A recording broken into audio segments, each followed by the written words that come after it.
Guys, welcome to the channel. IBC की series चल रही है। लास्ट से लास्ट वीडियो में हमने इंट्रोडक्शन पार्ट डिस्कस किया था।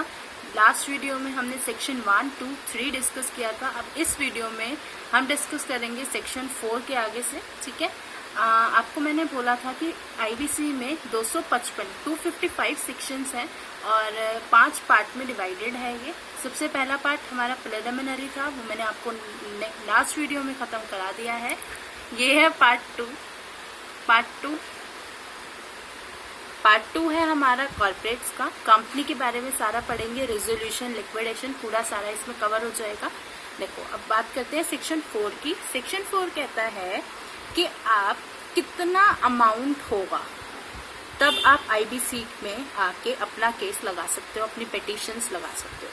तो बोला कि आईबीसी में आपको अगर अपना मैटर लगवाना है तो मिनिमम अमाउंट जो है वो आपका होना चाहिए 1 लाख रुपीस। यानी कि अगर डिफॉल्ट हुआ है 1 लाख रुपए का तो आप आईबीसी में केस लगवा सकते हो और वहां से अपना जो भी मामला है आपका सॉर्ट आउट करा सकते हो। ठीक है, उसके बाद अब हमारे पास जो, अगर हम ये पार्ट 2 देखें, जो आपका कॉर्पोरेट्स का मैंने आपको बोला था हम पढ़ेंगे, तो उसमें 2 स्टेजेस होंगी। 2 स्टेजेस, पहले हम कंपनी को रिजॉल्व करने की कोशिश करेंगे। रिजॉल्व करना मतलब उभारना, कोशिश करेंगे रिजॉल्व करके कंपनी चल जाए। बंद करना तो कंक्लूजन नहीं है ना। तो पहले देखेंगे कि रिजॉल्व हो जाए। अगर रिजॉल्व नहीं होती, या बहुत सारे केसेस होते हैं जब लिक्विडेशन होता है कंपनी का, तो पहले हम रेजोल्यूशन पढ़ेंगे सेक्शन 4 से 32 तक, और फिर लिक्विडेशन आएगा 33 से 54 तक। ठीक है, सेम ऐसे ही सेक्शन कंटिन्यू हम पढ़ेंगे, पूरा रेजोल्यूशन वाला फिर लिक्विडेशन वाला। ओके, तो सेक्शन 4 मैंने आपको बता दिया। Section 5 is all about definitions. ये हम फिर मैं आपको बोल रही हूँ कि इकट्ठे में सारी डेफिनेशंस अगर पढ़ा दूँ तो आपके लिए बहुत बोरिंग हो जाएगा। तो जैसे जैसे डेफिनेशन आएगी वैसे वैसे हम पढ़ेंगे।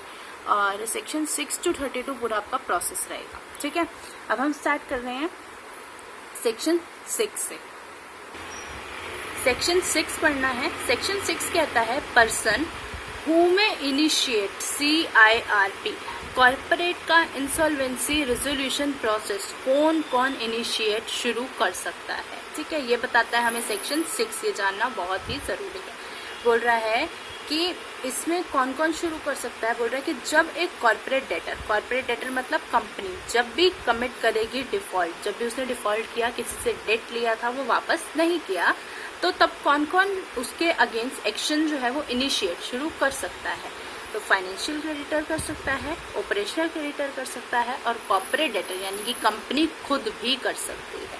मे initiate corporate insolvency resolution process in respect of the corporate debtor. Okay, thus in case of default तो कौन कौन शुरू कर सकता है? फाइनेंशियल क्रेडिटर, ऑपरेशनल क्रेडिटर और कॉर्पोरेट डेटर इटसेल्फ। अब बात आती है कि डिफॉल्ट क्या होता है, हम कब मानेंगे कि डिफॉल्ट हुआ है।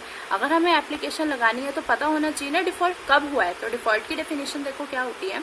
Default means non payment of debt. जो कर्जा कंपनी ने लिया था वो उसने पे नहीं किया है।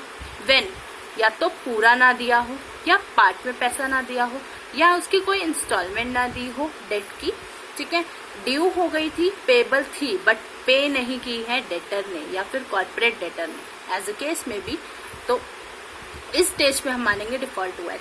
लेट्स टेक एन एग्जाम्पल ले लेते हैं कि एक कॉर्पोरेट डेटर है, उसने 1 लाख का लोन लिया था। 1 नहीं 2 लाख का ले लो, क्योंकि फिर डिफॉल्ट दिखाना है ना। 1 लाख का, 2 लाख का था। उसने बोला कि 50,000 की, उसने बोला कि 50,000 की 4 बार में किस्तें बना दो, इंस्टॉलमेंट्स बना दो, उसमें मैं पे कर दूंगा। बट हुआ क्या, उसने ये दोनों तो पे कर दी। ये दोनों क्या है आपकी, पेड है। अब यहाँ आके उसने बोला कि मेरे पास पैसे नहीं, यानी कि ड्यू हो गया था, पैसे देने थे, ड्यू एंड पेबल था, बट पे नहीं किया। तो यहाँ पे हम क्या इसको कंसीडर करेंगे, डिफॉल्ट मानेंगे क्या इसको? तो क्वेश्चन आता है whether it is considered as default और नॉट। तो it is considered as default. क्यों मानेंगे?